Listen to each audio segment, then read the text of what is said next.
তারা ক্ষমতায় যাওয়ার জন্য বহু রকম কথা বলতেছে। এই কথা আবার আপনারা শুনতেছেন।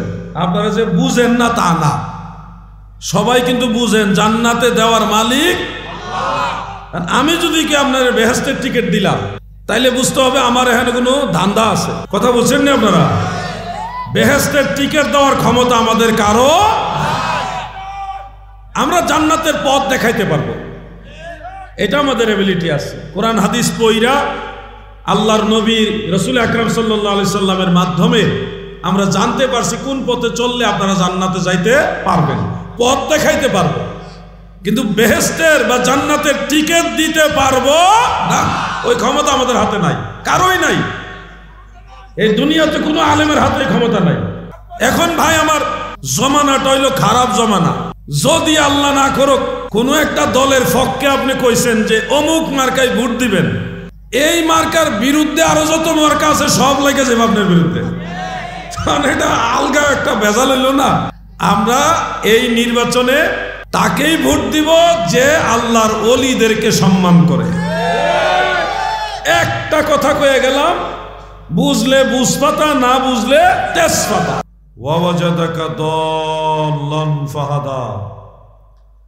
এই ছোট্ট একটা আয়াত থেকে আপনারা বুঝতে পারবেন হক এবং বাতিল দুইটার মধ্যে যে পার্থক্য আছে।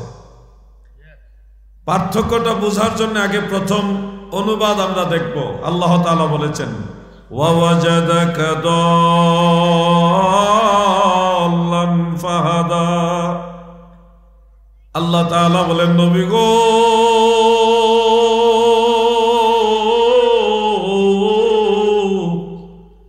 আমি আপনাকে দল্লান অবস্থায় পেয়েছি, ফাহাদা অতঃপর পথ প্রদর্শন করেছি। এই কথাটা আমি একটু হাইট রেখে, দল্লান শব্দের অর্থ না করে আমি একটু হাইট রেখে আপনাদের শোনালাম। আমার আল্লাহ দয়াল নবীজিকে দল্লান অবস্থায় পেয়েছেন, এরপরে পথ প্রদর্শন করেছেন। আমি দল্লান শব্দের অর্থ করলাম না। কেন করলাম না একটু পরে বুঝবেন। দল্লান শব্দের অনেকগুলো অর্থ আছে। দল্লান মানে দলালাত, গুমরাহি হতে পারে, পথভ্রষ্টতা হতে পারে, লাইনচ্যুত হওয়া হতে পারে। এমনকি এই দল্লানের আরেকটা অর্থ হলো প্রেমাস্পদ হওয়া, প্রেমে বিভোর হওয়া। একটা শব্দের অনেকগুলো অর্থ হয়। বাংলাতেও একটা শব্দের একাধিক অর্থ হতে পারে, ইংলিশেও একটা শব্দের একাধিক অর্থ হওয়ার সম্ভাবনা আছে, সুযোগ আছে। এটা তো আরবি, এখানে তো আরো বেশি সম্ভাবনা আছে। এই দল্লান শব্দের অর্থ যদি আপনি গুমরাহি বা পথভ্রষ্টতা নেন, তাহলে আহলুস সুন্নাহ ওয়াল জামাতের সাথে সাংঘর্ষিক একটা অনুবাদ হবে।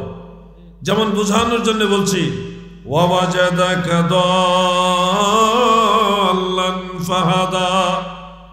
এখানে যদি দল্লান শব্দের অর্থ আপনি নেন যে পথভ্রষ্ট ছিলেন, পথ হারা ছিলেন, গুমরা ছিলেন, তাহলে অর্থ হবে আমি আপনাকে পথ হারা বা পথ ভ্রষ্ট অবস্থায় পেয়েছি, ফাহাদা অতঃপর পথ প্রদর্শন করেছি। অনুবাদ থেকে বোঝা যাবে আল্লাহর হাবিব রাহমাতুল্লিল আলামিন আমাদের প্রিয় নবীজি রাসূল আকরাম সাল্লাল্লাহু আলাইহি ওয়াসাল্লাম কোন এক সময় পথ ভ্রষ্ট ছিলেন, অতঃপর আল্লাহ পথ প্রদর্শন করেছেন।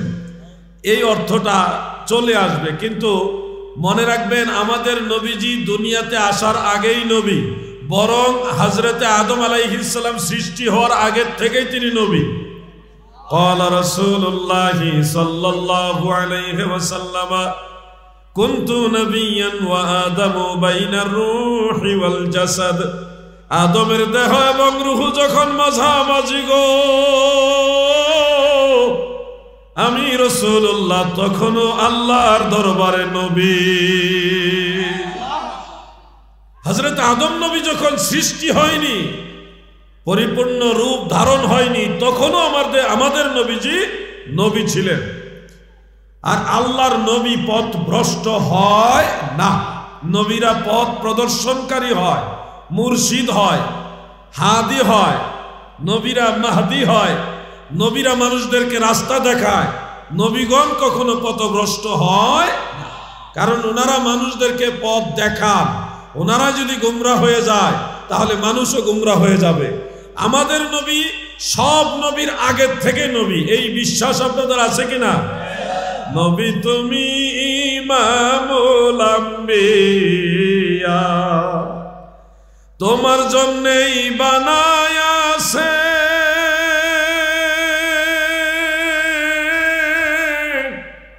আমার আল্লাহ এই সারাটা দুনিয়া গো নবী, নবী তুমি ইমামুল আম্বিয়া। আমার যুবক ভাইয়েরা গো, মনোযোগ দিয়ে কথাগুলো শুনবেন। আল্লাহর নবী যারা, তারা কখনো গুমরা হয় না, পথভ্রষ্ট হয় না। আল্লাহর নবীরা পথ প্রদর্শনকারী, যাকে কোরআনের ভাষায় বলা হয় মুর্শিদ, পথ প্রদর্শনকারী।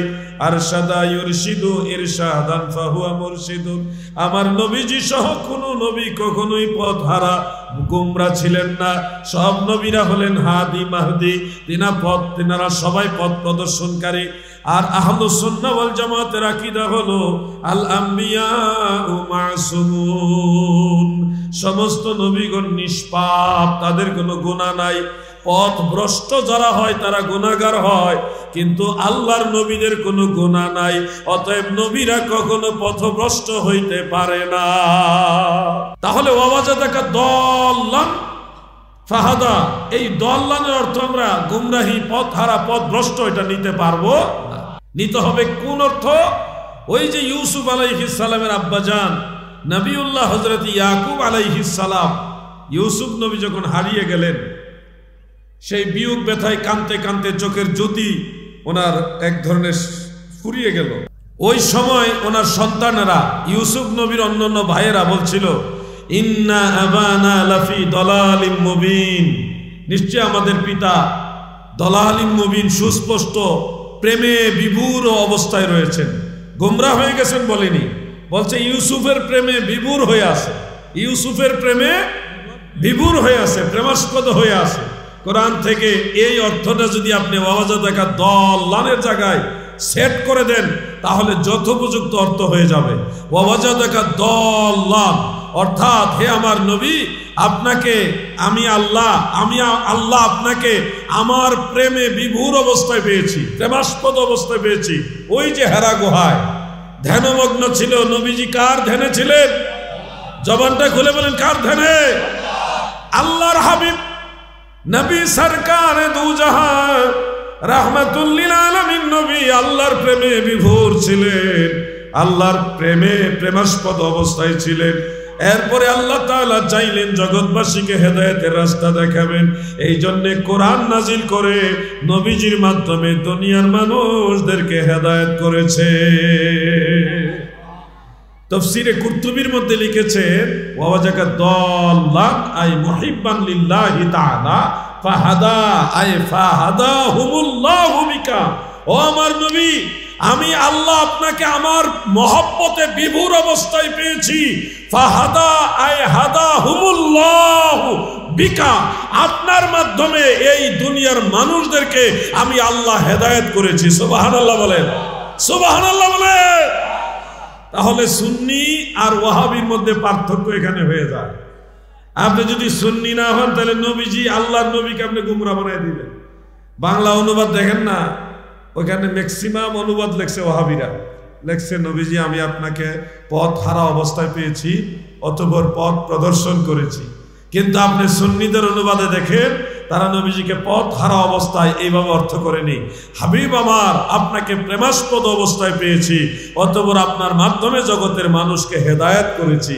সঠিক অর্থ যদি না বুঝেন, তাফসীর সঠিক হবে না। তাফসীর সঠিক হইতে হলে অনুবাদ সঠিক হইতে হবে। গোড়াই যদি গলত হয়ে যায়, মূলে যদি সমস্যা হয়, তোমার তো সবই সমস্যা হবে। ঠিক কিনা বলেন? এই জন্য নবীজির ব্যাপারে যে কোনো কথা বলতে গেলে খুব সাবধান, সতর্ক হয়ে কথা বলতে হবে। কেননা আমার নবী নিজেই আমাদের ঈমান, নবীজি আমাদের ঈমান। আমরা আল্লাহ দেখিনি, আল্লাহকে বিশ্বাস করি। কেন? ইউমিনুনা বিল গায়ব, অদৃশ্যের প্রতি বিশ্বাস করি। আল্লাহকে আমরা দেখিনি। আল্লাহ তাআলা আমাদের পঞ্চ ইন্দ্রিয়ের বহির্ভূত। আমরা 5টা ইন্দ্রিয় দিয়ে আল্লাহকে ধরতে পারি না, আল্লাহকে চর্মচক্ষু দ্বারা দেখতে পারি না, ত্বক দিয়ে আল্লাহর অনুভব করতে পারি না, জিহ্বা দিয়ে আল্লাহর স্বাদ নিতে পারি না, নাসিকা দিয়ে আল্লাহ তাআলার ঘ্রাণ নিতে পারি না। 5 ইন্দ্রিয়ের বহির্ভূত হলো আল্লাহ। এটাকে বলা হয় গায়ব। ইউমিনুনা বিল গায়ব।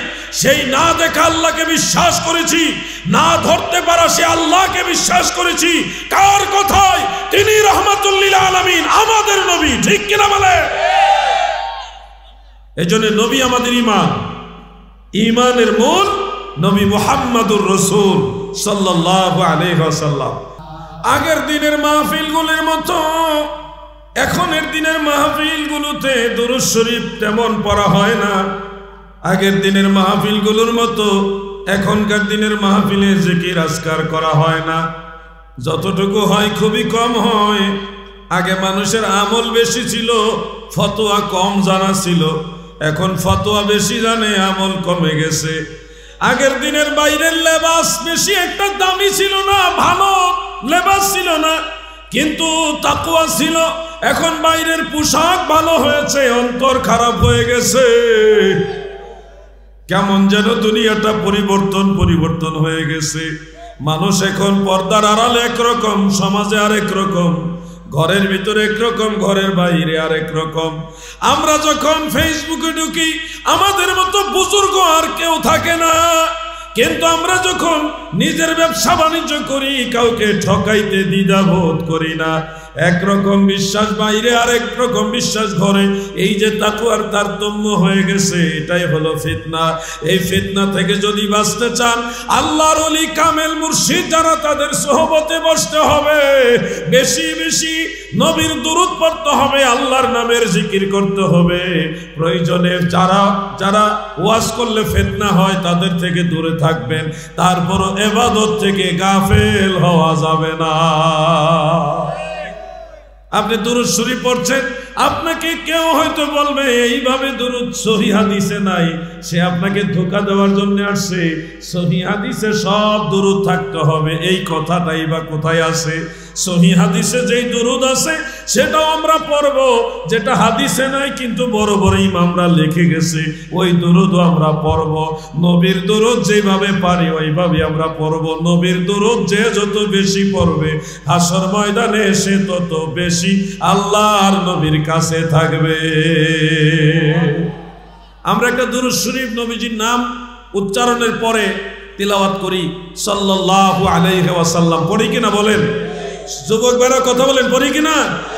যারা দুরূদ শরীফ নিয়ে ঝগড়া করেন, বাড়াবাড়ি করেন, আপনারা শুধু এটুকু মনে রাখবেন, পৃথিবীর সব কিতাবের মধ্যে এই দুরূদ লেখা আছে, কিন্তু আপনি জানেন না এই দুরূদ এই শব্দে আমার নবীজি শিক্ষা দেয়নি, বড় বড় ইমামরা, আল্লাহর ওলিরা লিখে গেছে। এখন আপনি যদি বলেন সহিহ হাদিসে যেই দুরূদ প্রমাণিত নয় সেই দুরূদ মানি না, তাহলে তো আপনি সাল্লাল্লাহু আলাইহি ওয়াসাল্লাম এটাই পড়তে পারবেন না। আপনি নিজের ফতোয়ায় নিজেই ঘায়েল হয়ে যাবেন। ঠিক কিনা বলে? সাহাবায়ে কেরাম প্রশ্ন করলেন, কাইফা নুসাল্লি আলাইকা ইয়া রাসূলুল্লাহ, নবী গো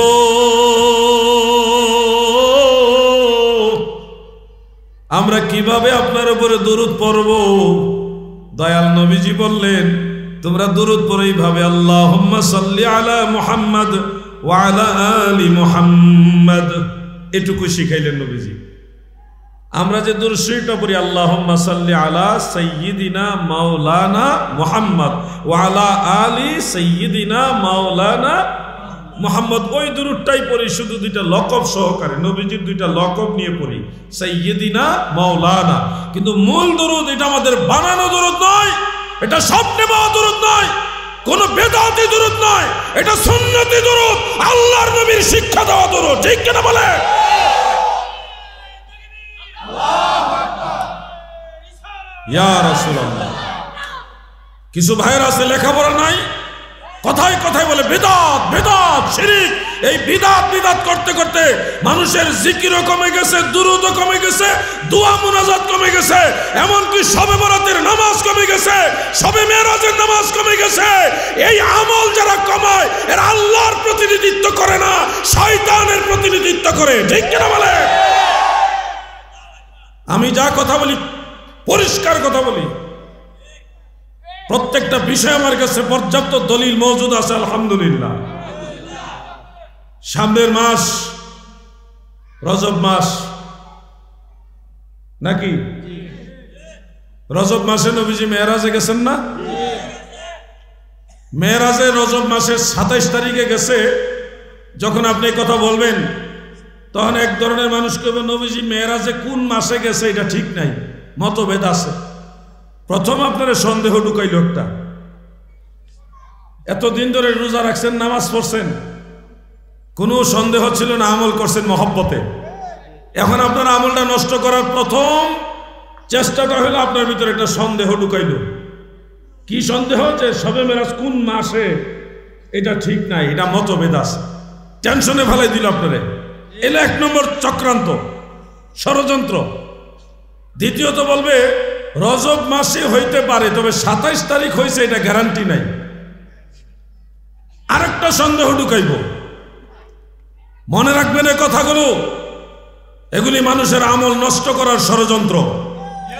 পরিষ্কার ভাষায় বলে যাচ্ছি, ইমাম আব্দুল বাকি জুরকানি রহমাতুল্লাহ আলাইহি শরহে মাওয়াহিবের মধ্যে পরিষ্কার লিখেছেন, আরব আজমের সর্ববিখ্যাত একজন মুহাদ্দিস আল্লামা আব্দুল হাই লখনবী রহমাতুল্লাহ আলাইহি আসারুল মারফুআ বিআখবারিল মাওদুআ সেই কিতাবের মধ্যে লিখেছেন, রাসূল আকরাম সাল্লাল্লাহু আলাইহি ওয়াসাল্লাম আমার দয়াল নবী মেরাজে গিয়েছেন। ইন্নাল ইসরা ফি লাইলাতিন 27 মিন রজব ওয়া হুয়া আল আকওয়া।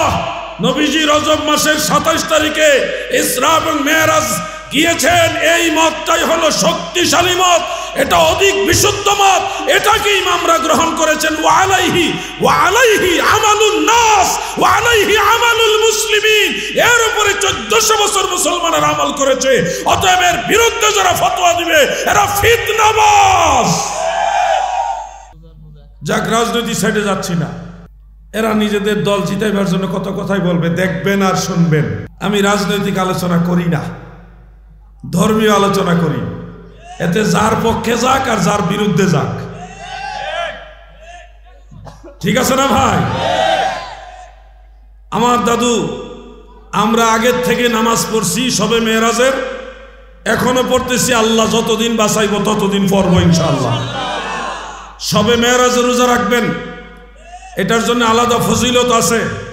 কিছু ভাইরা জানে না, না জানে কো বেদাত, বিশেষ নামাজ। শবে মেরাজের স্পেশাল কোনো নামাজ নেই, শবে মেরাজের স্পেশাল কোনো রোজা নেই, এগুলি বিদাত। মনে রাখবেন ভাই আমার, কিতাবের নাম শুআবুল ঈমান লিল বাইহাকি, আরেকটা হলো ফাদাইলুল আওকাত লিল বাইহাকি। দুইটা কিতাবে হাদিস শরীফটা রয়েছে। হাদিসের সনদের মান হাসান। আমি বলিনি, ইমাম বাইহাকি নিজে বলছে। ইমাম বাইহাকি নিজে বলেছে হাদিসের সনদের মান হাসান। সহির একটা প্রকার হলো হাসান। সেই হাদিসে কি আছে? আমার দয়াল নবীজি বলেছেন, ওয়ান সালমান আল ফারসি রাদিয়াল্লাহু তাআলা আনহু ক্বালা ক্বালা রাসূলুল্লাহ সাল্লাল্লাহু আলাইহি ওয়াসাল্লাম ফি রাজাবিন লাইলাতুন ওয়া নাহারুন। রজব মাসে একটা দিন এবং একটা রাত আছে। আল্লাহর রাসূল বলেছে রজব মাসে একটা দিন এবং একটা রাত আছে। মান সামা যালিকাল ইয়াউমা, যারা ওই দিনের বেলায় রোজা রাখবে গো। ওয়ামান কামা তিলকাল লাইলা, এবং ওই রাতের বেলায় যারা কিয়াম করবে, মানে নফল নামাজ পড়বে। আল্লাহর নবী বলেন এই এক নামাজ আর এক রোজা, মানে এক রাতের নামাজ আর এক দিনের রোজা 100 বছর নফল নামাজ, 100 বছর নফল রোজার সমান সওয়াব হয়ে যাবে। আর একটু জোরে বলেন। আর এই মৌলভী সাহেব মিম্বরে বসে কয় শবে মেরাজের কোনো রোজা নেই, এটা বেদাত। শবে মেরাজের কোনো নামাজ নেই, বেদাত। এই লোক কিতাবুল বিদাত ছাড়া আর কিছু করে নাই। এজন্য বলছি তার ফতোয়া তাকে ফেরত দিয়ে আল্লাহ এবং আল্লাহ রাসূলের পথে আমরা চলবো। কথা ঠিক কিনা বলেন? কোন আলেম যদি মনে করে আলাউদ্দিন জাহাদির কথা ঠিক না, শবে মেরাজের 27 রজবে কোনো নামাজ নাই, রোজা নাই, কোন আলেম যদি মনে করে নবীজি মেরাজে রজবের 27 তারিখ গেছে এটা ঠিক না, আলাউদ্দিন জাহাদি বিদেশ থাকে না, বাংলাদেশে থাকে, নারায়ণগঞ্জে থাকে, প্রয়োজনে আরেকদিন আপনাদের এলাকার মেহমান হব, ওনার ঘরের কিতাব থেকে ওনাকে আমি দেখায় দিয়ে প্রমাণ করে যাব শবে মেরাজের নামাজও আছে, রোজাও আছে। ঠিক কিনা বলেন?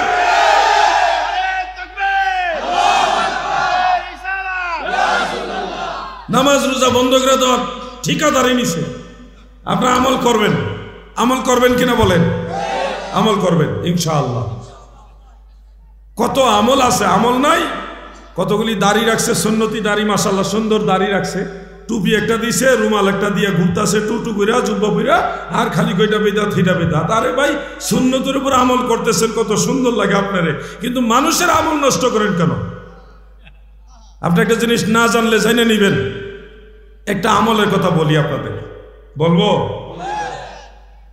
ছোট্ট একটা তসবিহ, সুবহানাল্লাহি ওয়া বিহামদিহি, এটা পারেন না আপনারা? একবার বলেন সুবহানাল্লাহি ওয়া বিহামদিহি। পারবেন না ইনশাআল্লাহ? বলেন তো। সবাই কি বলছেন? আরেকবার বলেন সুবহানাল্লাহি ওয়া বিহামদিহি। অনেক বেশি কঠিন নাকি এটা? মাত্র দুইটা শব্দ, দুইটা শব্দ। তসবিহ দানা হাতে নিয়ে 100 বার পড়বেন। সহিহ ইবনে হিব্বানের মধ্যে উল্লেখ, দয়াল নবী রাসূল আকরাম সাল্লাল্লাহু আলাইহি ওয়াসাল্লাম বলেন, 100 বার যদি এই তসবিহটা কেউ ইয়াকিন করে এক জায়গায় বসে পড়ে, তার গুনাহ খাতা যদি সাগরের ফেনার সমানও হয়, এই সমস্ত গুনাহ 100 বার তসবিহ পড়ার সাথে সাথে আল্লাহ মাফ করে দেবে। বলেন তো তসবিহটা কি? মাশাআল্লাহ, সুবহানাল্লাহি ওয়া বিহামদিহি। মা বোনদের শিখাই দিবেন, এই ওয়াহাবি মোল্লাদের ওয়াজ না শুনে ঘরে বসে তসবিহ পড়েন, কাজে লাগবে। যা কম ক্লিয়ার কথা, আল্লাহর জিকির করেন, তসবিহ পড়েন, কাজে লাগবে। এর ওয়াজ শুনতে গেলেই আপনার একটা ভেস লাগাই দিব, 10টা ভালো কথা কইব, মাঝখানে একটা ভেজাল লাগাই দিব। ভাই আমার বন্ধুরা, আমার ওয়াজ বেশি করব না, আমারে তারা ডর হয় কেন জানেন? আমি যে ওই গুমুর ফাঁস করে দেই তো, আর মাহফিল কমিটিও তারা চিন্তাধারা করে দাওয়াত দেয়। আর আপনারাও যারা আসেন রাসূল পাক সাল্লাল্লাহু আলাইহি ওয়াসাল্লামের মহব্বতে আসেন। না পারলেও অসুবিধা নাই, মাত্র 3টা শব্দ মুখস্থ করবেন। কয়টা?